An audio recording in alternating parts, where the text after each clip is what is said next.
Salam sejahtera, nama saya Anisha Asmira. Hari ini saya akan membentangkan kerja khusus saya dalam subjek kemahiran berkomunikasi dalam bahasa Melayu. Ini merupakan tajuk yang saya pilih, iaitu apakah prinsip-prinsip utama dalam komunikasi berkesan di dalam bilik darjah bahasa Melayu dan bagaimana guru boleh melaksanakannya secara praktikal. Untuk pengenalan, komunikasi berkesan merupakan tunjang utama dalam proses pengajaran dan pembelajaran bahasa Melayu.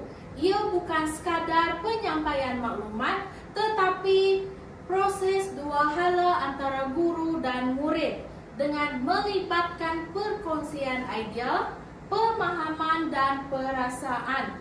Komunikasi yang berkesan amat penting kerana dapat meningkatkan kefahaman murid terhadap isi pelajaran, menggalakkan penglibatan aktif dalam kelas dan membina hubungan positif antara guru dan murid. Seterusnya merupakan objektif perbincangan, iaitu mengenal pasti prinsip utama komunikasi berkesan dalam bilik darjah bahasa Melayu.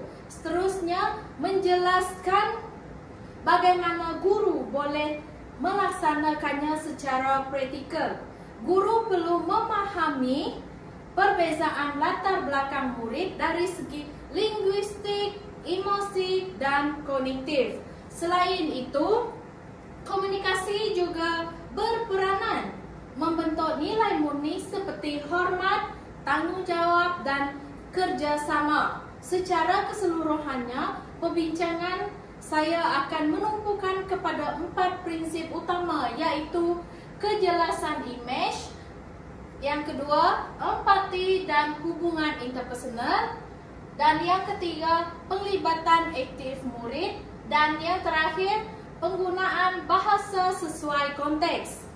Seterusnya adalah prinsip-prinsip komunikasi secara berkesan. Prinsip utama iaitu kejelasan mesej.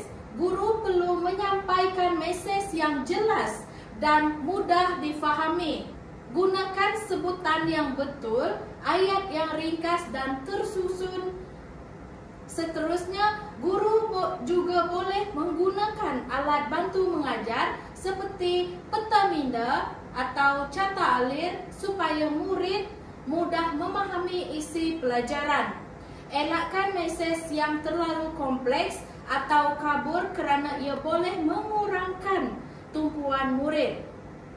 Prinsip yang kedua adalah empati dan hubungan interpersonal. Guru perlu memahami emosi murid dan keperluan murid.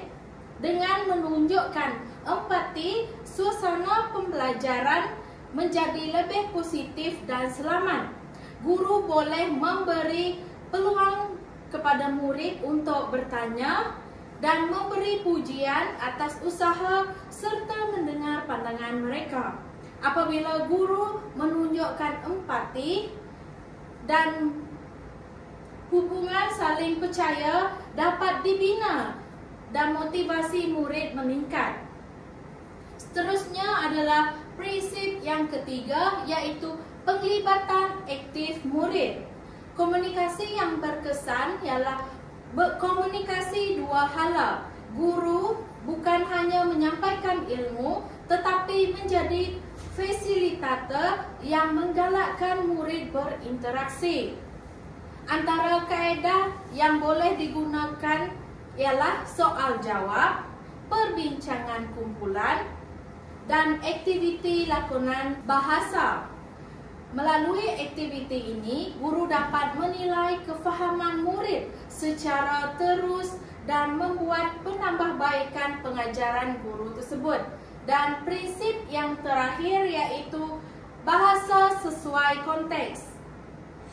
Bahasa yang digunakan guru mesti sesuai dengan tahap murid. Sebagai contoh, untuk pelajar tingkatan 2, gunakan bahasa baku yang mudah dan elakkan istilah yang terlalu teknikal tanpa penerangan lanjut.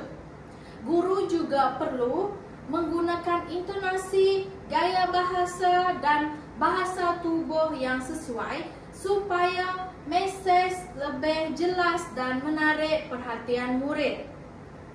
Seterusnya adalah fakta-fakta penting dan huraian jelas. Selain 4 prinsip tadi, terdapat beberapa fakta penting yang perlu diberi perhatian. Pertama, komunikasi bukan lisan seperti ekspresi wajah, nada suara, dan bahasa tubuh menyumbang lebih 60% kepada pemahaman murid. Nada yang mesra dapat menarik minat murid, manakala nada marah boleh menghalang interaksi dua hala. Kedua, guru perlu memanfaatkan teknologi dalam komunikasi seperti platform Google Classroom, Padlet atau Kahoot. Boleh menjadikan komunikasi lebih interaktif dan memberi maklum balas segera kepada murid. Yang ketiga, guru perlu memberikan maklum balas yang membina.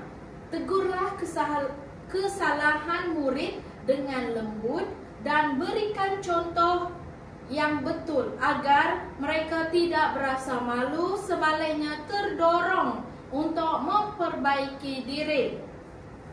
Dan yang terakhir yaitu kesimpulan. Komunikasi berkesan merupakan teras utama kejayaan pengajaran bahasa Melayu. Guru bukan sahaja menyampaikan ilmu, tetapi juga berperanan sebagai pemudah cara yang membantu murid memahami berinteraksi dengan baik. 4 prinsip utama yaitu kejelasan mesej, empati, penglibatan aktif dan bahasa yang sesuai perlu sentiasa diamalkan oleh guru dalam setiap sesi pembelajaran. Komunikasi berkesan akan mewujudkan suasana pembelajaran secara positif, menyeronokkan dan bermakna. Guru juga perlu menguasai komunikasi digital dan media interaktif agar pengajaran kekal relevan dengan cabaran ke abad ke-21. Akhirnya, guru yang berkomunikasi dengan berkesan bukan sahaja membantu murid memahami pembelajaran, tetapi juga menjadi inspirasi dengan cara bertutur dan berinteraksi. Dengan itu, bahasa Melayu dapat terus dimartabatkan sebagai bahasa ilmu, bahasa budaya dan bahasa perpaduan negara. Itu saja daripada saya. Sekian, terima kasih.